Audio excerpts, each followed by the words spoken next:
Le thème que nous allons partager ce soir est intitulé « L'impatience de Sarah ». Le thème, c'est l'impatience de Sarah. L'impatience, c'est celui qui n'est pas patient. Amen. Qui est pressé, qui veut voir les choses venir vite. Une impatience qui n'est pas, ça veut dire que Dieu te dit, il va te bénir. Et puis toi, tu es chaud. Non, depuis quand le Seigneur, il va me bénir, mais depuis, je ne vois pas la bénédiction. Mais lui, Dieu, il sait pourquoi il dit ça. Amen. Il veut que tu attendes, il veut que tu te prépares. Vous savez, nous les hommes, on a demandé certaines choses. Mais à un certain âge, si on a eu cette chose, je vous assure qu'on allait mal gérer. Peut-être que cette richesse allait nous tuer, à nous amener à s'enfler d'orgueil. Amen. Donc le Seigneur nous prépare, il prend le temps de nous préparer, Quand il voit que notre cœur est disposé, nous sommes prêts, nous sommes mûrs, nous méritons cette bénédiction, il nous amène. Regardez la plupart des femmes qui n'ont pas souffert et qui ont eu des foyers. Ce sont des foyers qui ne tiennent pas longtemps. C'est-à-dire qu'elles n'ont pas souffert. Dès que monsieur vient, il a l'argent, tout est là. Vous allez voir que cette femme ne va pas prendre son foyer au sérieux. Et même, ne fait pas attention, même, elle ne va pas voir la valeur de son mari ou la richesse de son homme. Parce qu'elle va voir tout facile. Alléluia. Donc parfois, il arrive parfois que tu traverses des moments difficiles dans ta vie, des épreuves, des difficultés. Dieu prend ce temps-là pour te former. Il prend ce temps-là pour que tu sois mûr, pour que tu sois sage, pour que tu aies de l'expérience. Mais quand tu n'as pas cette patience, tu seras impatient, tu seras pressé. Tu vas même dire non, Dieu ne me voit pas, Dieu ne m'écoute pas. Amen. Mais je voudrais mettre la différence entre le diable qui bloque les bénédictions et l'impatience, amen, de l'homme. C'est-à-dire, le diable bloque tes bénédictions. Il ne faut pas dire que non, je vais attendre parce que le temps de Dieu n'est pas arrivé. Ça, c'est différent. Mais je parle ici de ce que Dieu veut faire dans ta vie et Dieu lui-même, il attend. Mais toi, tu es pressé, tu veux avoir. C'est ce que je vais parler. Alléluia. Lorsque nous lisons dans la Bible, dans le livre de Genèse, chapitre 16, il est écrit à partir du verset 1, Sarai, ou Sarah, femme d'Abraham, ne lui avait point donné d'enfant. Elle avait une servante égyptienne nommée Agar. Dit Abraham, voici l'Éternel m'a rendu stérile. Viens, je te prie, vers ma servante. Peut-être aurais-je par elle des enfants. Abraham écouta la voix de Sarai. Alors, Sarai, femme d'Abraham, prit Agar l'égyptienne, sa servante, et la donna pour femme à Abraham, son mari, après qu'Abraham eut habité 10 années dans le pays de Canaan. Il alla vers Agar et elle devint enceinte. Quand elle se vit enceinte, elle regarda sa maîtresse avec mépris. Et Sarah dit à Abraham, l'outrage que m'est fait retombe sur toi. J'ai mis ma servante dans ton sein. Et quand elle vit qu'elle était enceinte, elle m'a regardé avec mépris. Que l'Éternel soit juge entre moi et toi. Abraham répondit à Sarah, voici la servante est en ton pouvoir. Agis à son égard comme tu le trouves. Bon, alors Sarah la maltraita et Agar s'enfuit loin d'elle. Amen. Verset 7, l'ange de l'Éternel la trouva près d'une source d'eau dans le désert, près de la source qui est sur le chemin de Shur. Et il dit, Agar, servante de Sarai, d'où viens-tu et où vas-tu? Elle répondit, je fuis loin de Sarai, ma maîtresse. L'ange de l'Éternel lui dit, retourne vers ta maîtresse et humilie-toi sous sa main. Alléluia. L'ange de l'Éternel lui dit, je multiplierai ta postérité, elle sera si nombreuse qu'on ne pourra la compter. Ok, alléluia. Ici, l'histoire dit que Abraham était avec Sarah. Et Abraham, à ce moment, avait près de 85-86 ans, n'avait pas d'enfant. Et Sarah avait sa servante qui s'appelait Agar. Et Dieu a dit qu'il va bénir Abraham. Mais l'enfant, pour bénir Abraham, le signe qui va montrer qu'il va bénir Abraham, c'est quand ils auront un enfant, qu'à partir de cet enfant. Et Sarah n'a pas cru. Parce que Sarah était vieille. Vous voyez, Sarah avait environ de 84 ans par là. Je ne sais pas, 84 ans, bien, en tout cas. Vous voyez, donc elle a trop attendu. Et quand ils sont sortis, ils ont fait chez les Cananéens, ils ont fait 10 ans sans enfant. Donc, comme Dieu a dit qu'à partir de l'enfant, que lui, il va bénir Abraham, la femme d'Abraham va demander à Abraham, prends ma servante, va avec elle, couche avec elle et fais des enfants avec elle. Et je suis sûr qu'à partir de là, nous allons rentrer dans nos bénédictions. Vous voyez? Et son mari a écouté et son mari a fait enfant. Mais dès que la femme a vu, Agar a vu qu'elle était enceinte et que sa maîtresse n'avait pas d'enfant, elle a méprisé, elle a commencé à ne pas respecter sa maîtresse, Sarah. Maintenant, elle a des comportements de mépris, de moquerie, et Sarah a eu mal. Et Sarah a dit que Abraham, que c'est à cause de toi tout ça est arrivé, donc que Dieu nous juge. Et cette servante-là, moi, je ne veux plus la voir ici. Qu'elle parte à elle, tout à elle, sa grossesse. Elle a fui et sur la route, l'ange rencontre et l'ange lui demande. L'ange sait, hein, mais l'ange va lui poser la question. Qu'est-ce qui ne va pas? Elle explique, voilà. L'ange lui retourne et va t'humilier. Il faut être humble. Arrête de la mépriser, c'est ta maîtresse. Et va vers elle. Et quand elle est arrivée, elle s'est humiliée, elle a demandé pardon, elle a accepté. Et plus tard même dans l'histoire, vous avez vu que maintenant, quand Sarah aussi a accouché son fils Isaac, il y a eu maintenant la maltraitance. Le premier enfant, l'Ismaël, a commencé à faire des palabres et la maman défendait. Et c'est dans ça, Sarah a chassé. Quelle est la leçon spirituelle que le Seigneur veut nous donner dans ce passage? Le Seigneur dit ici que d'abord l'impatience. Dieu a dit qu'il va bénir Abraham. Bon, puisqu'il a décidé de bénir Abraham, la parole de Dieu est là. Mais Sarah, sa femme, voit que cette bénédiction, ce n'est pas possible. Amen. Dieu a dit, mais la condition que Dieu a donnée là, cette condition-là, est-ce que ça sera possible? La condition, c'est quoi? Toi, tu vas faire un enfant. Mais quand elle voit une femme à partir de 40 ans, 45 ans par là, 50 ans, on appelle la ménopause. Cette femme se recoupe, elle ne peut plus faire d'enfant. Et c'est à partir de là que Sarah a vu sa situation, que ce n'est pas la peine. Jusqu'à moi-même, j'ai 80, j'ai tant vers 100 ans. C'est quel enfant je vais faire encore? Mais Dieu dit qu'il va nous bénir à partir de enfants. Dieu même a dit, Abraham a dit que, si c'est comme ça, celui qui sera héritier de ma maison, comme tu l'as dit, moi je n'ai pas d'enfant, c'est Éliazar de Damas. Abraham lui dit non. Et Dieu dit à Abraham non. C'est l'enfant qui sortira de tes entrailles. Ce n'est pas ton serviteur. Alléluia. Donc, pour dire que Sarah a été impatiente. Elle n'a pas su attendre le temps de Dieu et elle donne son mari à la servante. Et dès que la servante a vu qu'elle est enceinte, elle va mépriser. Sarah a fait une erreur. Et cette erreur, ça vient beaucoup dans l'église, dans la maison de Dieu, nous les chrétiens que nous sommes. Dieu décide de nous bénir, Dieu décide de nous accorder quelque chose, Dieu décide de faire ceci. Mais lorsque nous voyons que cela tarde, parfois d'autres abandonnent. C'est là d'autres vont aller rencontrer des féticheurs, d'autres vont aller rencontrer des marabouts, d'autres vont aller faire des sacrifices, d'autres même au prix de au prix de la vie de leurs enfants, tout simplement pour être riches et avoir quelque chose. Parce que ces personnes ne peuvent pas attendre le temps de Dieu. Vous voyez? Et ça, c'est l'impatience qui crée ça.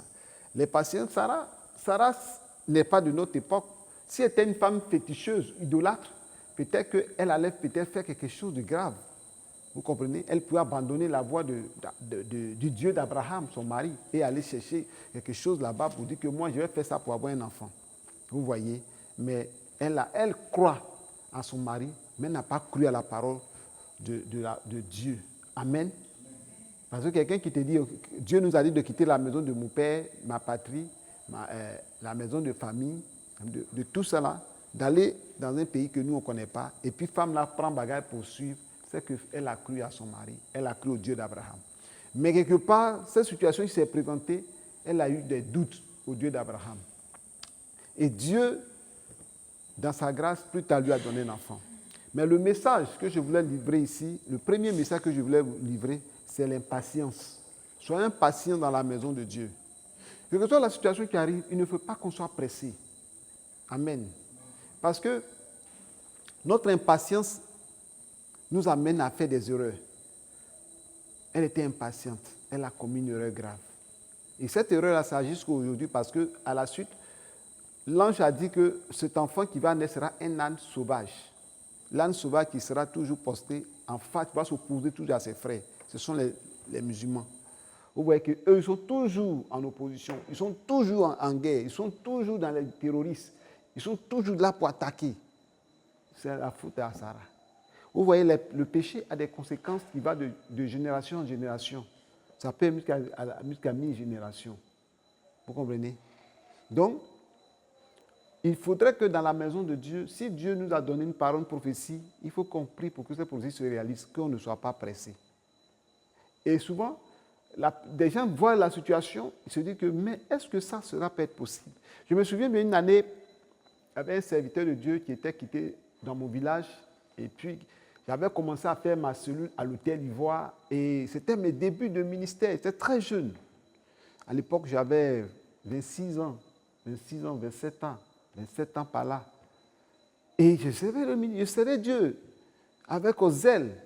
Et Dieu m'ouvrait les portes et je prêchais dans les grands coins. Et donc quand la nouvelle est partie jusqu'au village, on dit le prophète prêche à l'Hôtel Ivoire, il est venu. Il veut servir à moi. Et c'est dans cette situation, il y a eu la guerre. Et la situation, on se retrouvait dans un quartier d'Abidjan, Port-Boué, Gonzague. Et c'est tellement difficile même pour manger. Un jour, on marchait comme ça, il m'a dit que, lui, il est quitté au village pour venir, mais si c'est comme ça, il ne pensait pas aller venir. Mais quand il voit mon ministère, je n'ai pas oublié cette parole, cette phrase qu'il a fait, la phrase qui m'a marqué. Il dit, quand il voit le ministère, il ne voit pas l'horizon. Ça veut dire quoi? Il ne peut pas voir l'espoir naître de ce ministère. Et quand il a dit ça, cela aussi, c'est-à-dire sa parole, si quelqu'un était auprès de moi, cette personne allait donner raison à ce serviteur-là. Pour lui dire que, ce qu'il a dit, c'est vrai. Parce qu'après ça, on a passé plus de 10 ans, toujours dans la souffrance. Plus de 15 ans même dans la souffrance, dans les épreuves, dans les difficultés. C'est après ça qu'on est venu ici. Avec les difficultés, jusqu'à qu'on est retourné à Abidjan. Et la première fois que je suis parti à Abidjan, au village qui m'a vu, j'étais parti en véhicule 4x4. Quand il m'a vu, lui, il était maintenant quitté au champ. Un pasteur. Il était quitté au champ. Ce n'est pas dit qu'aller au champ n'est pas bon. Mais je vais dire par là qu'il a démissionné maintenant. C'est-à-dire qu'il travaille, mais en même temps, il a converti son ministère au champ aux plantations. Mais quelque chose que tu ne vois pas à l'horizon, que tu ne sais pas que demain ça peut aller. Mais quand il m'a vu, il m'a demandé, c'est toi. Il dit bien, c'est bien moi. Et on ne lui a pas dit, mais il voit la voiture qui est garée. Il voit devant lui que moi, mais je tiens la clé de la voiture. Parce que lui, il a dit qu'il ne voit pas l'horizon du ministère. Et il est parti au village. À l'heure où je vous parle, les nouvelles que j'entends, ça dit, ça ne va pas même. Vous comprenez? Il n'a pas été patient. Il n'a pas été patient. Mais si aujourd'hui, pendant ce temps écoulé jusqu'en ce jour, s'il me voit encore, ça sera encore plus grave. Amen. Peut-être qu'il va se dire, mais écoutez, je devais attendre. Et l'impatience a amené à beaucoup de personnes à échouer. Parce qu'ils ne veulent pas attendre le temps de Dieu. À échouer, à perdre. Je me souviens encore cette impatience dans la Bible, Lot. Lot était avec Abraham. Abraham, même là, ceux qui marchaient à Abraham, beaucoup, la plupart étaient impatients. Et Lot a vu que les bénédictions tardent. Il a regardé à Gomorrhe et Sodome là-bas, c'est la verdure. Mais Abraham était sûr, de l'autre côté là-bas, c'est la verdure, il y a tout là-bas. On dit comme un jardin de l'Éternel. Mais on assis dans ce désert, on fait quoi? C'est pour cela que toujours il y a des histoires. Abraham dit c'est comme ça là. Si tu vas à droite, j'irai à gauche, tu vas à gauche, j'irai à droite. Donc choisis. Il est parti à Gomorrhe et Sodome. Mais la fin de l'autre, nous tous on connaît. Il a perdu sa femme, il a perdu toutes ses richesses, il est sorti avec ses 2 filles, il a commis l'inceste, c'est-à-dire sa vie était devenue bizarre. Vous comprenez? Parce qu'il n'a pas été patient. La patience est très importante dans la maison du Seigneur. Et quand tu veux marcher avec quelqu'un qui est patient, il faut t'armer aux épreuves, aux difficultés. Et si tu as pu surmonter, tu vois la gloire de Dieu. Alléluia. Si moi je vais parler de cela, il y a tellement de témoignages, tellement. Moi je rends grâce à Dieu que Dieu m'a donné une femme patiente. Une femme qui sait surmonter les épreuves, les difficultés, toutes ces difficultés, toutes ces épreuves, toutes ces humiliations, elle a été à mes côtés. Amen. Elle m'a toujours encouragé. L'impatience. Et lorsque nous lisons dans les Écritures, alléluia, nous voyons que Sarah va sacrifier sa bénédiction pour donner à qui? À qui? Sarah. À Agar.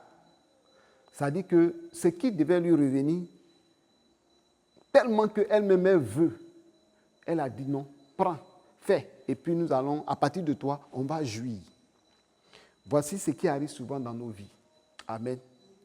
Parfois, nous voyons que notre situation n'est pas trop ça. Mais on sait qu'avec une autre personne, on peut s'en sortir. Et même on peut confier tout. Il y a des parents, malheureusement, qui ont confié leur champ à leurs ouvriers, à leurs manœuvres. Eux-mêmes n'ont pas eu le temps même de montrer les limites à leurs enfants. Après le décès du parent, du monsieur, le manœuvre récupère tout le champ.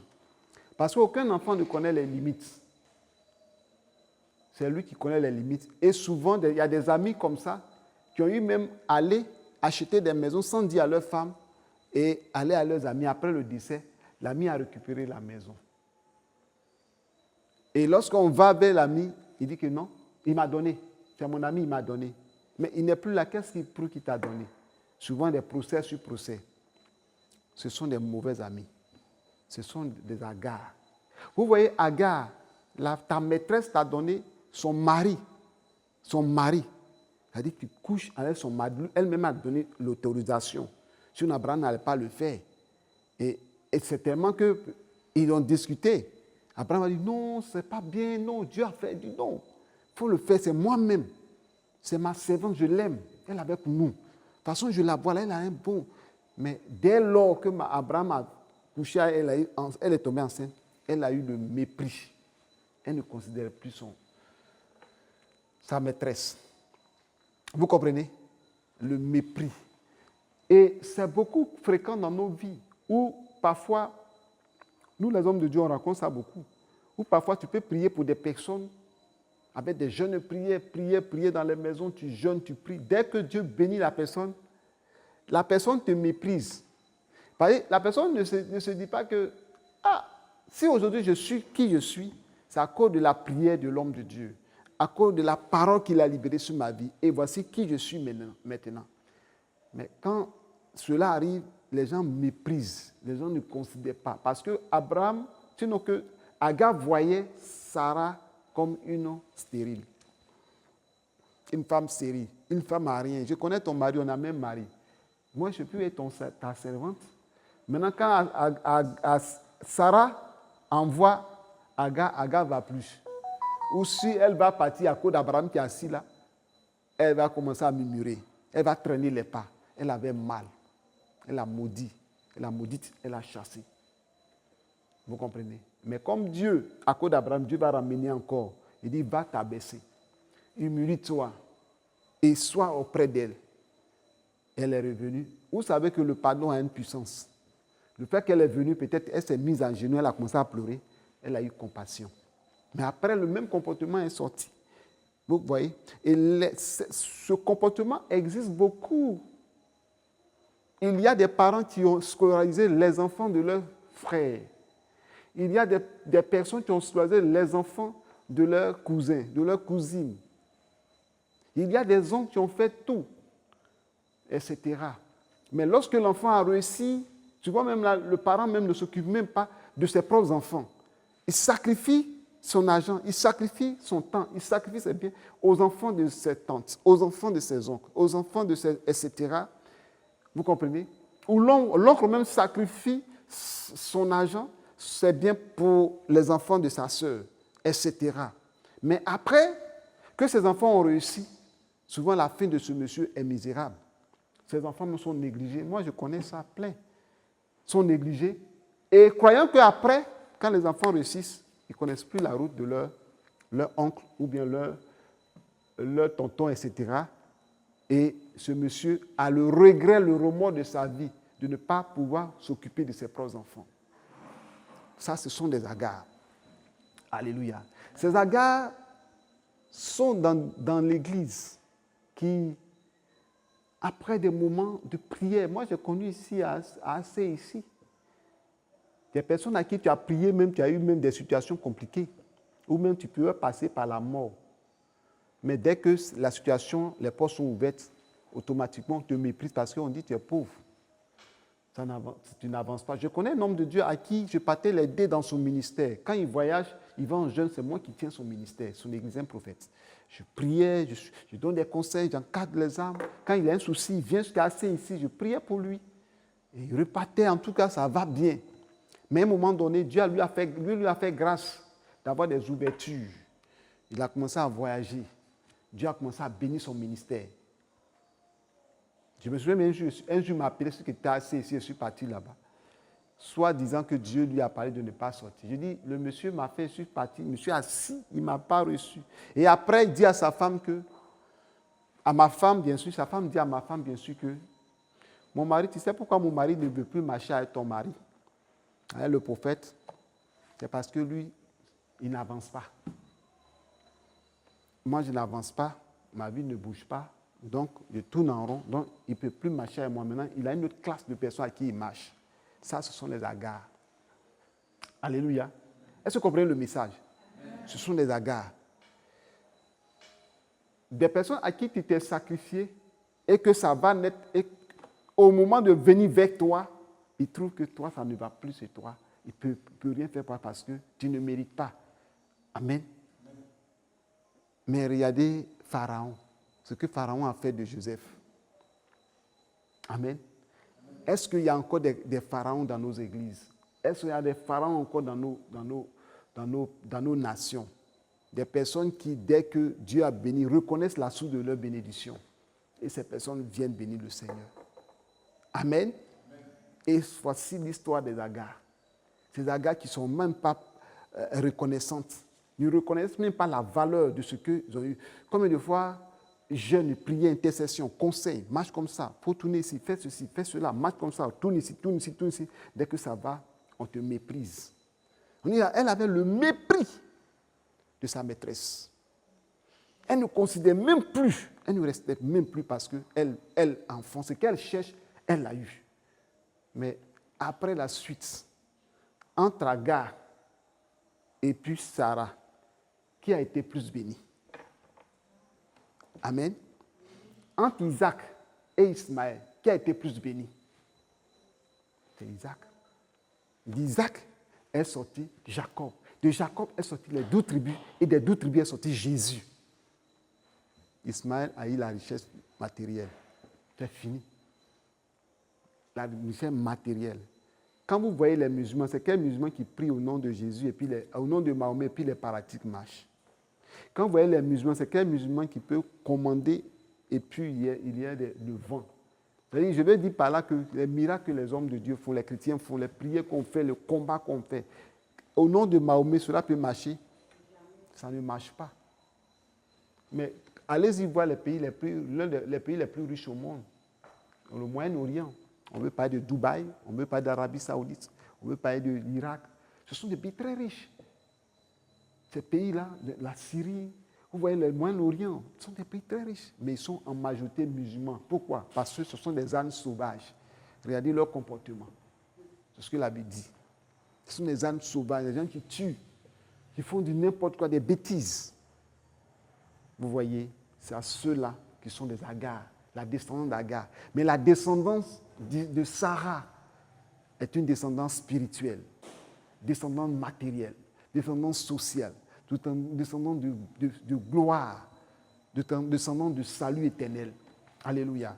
Donc si quelqu'un t'a méprisé à cause de ta position, à cause de ta situation, alléluia, si tu es patient aussi et que tu marches dans le temps de Dieu, laisse-le te moquer de toi, te mépriser. Mais quand le temps de Dieu va arriver, Dieu va te positionner, Dieu va t'établir. Alléluia. Est-ce que vous comprenez le message? Dieu va vous établir, Dieu va vous mettre au large. Vous comprenez? Et malheureusement, beaucoup n'ont pas compris. Et après avoir un comportement, Dieu va leur dire retourne. Mais leur orgueil, non, on ne peut pas les amener à retourner encore. Et si ces personnes reviennent avec humilité, Dieu les bénit. Amen. Donc, que le Seigneur vous bénisse. Soyons patients quand celui qu'on le suit est patient. La Bible déclare que Moïse était fort patient qu'aucun ne sur la terre. La Bible dit qu'il est l'homme le plus patient au monde, c'est Moïse.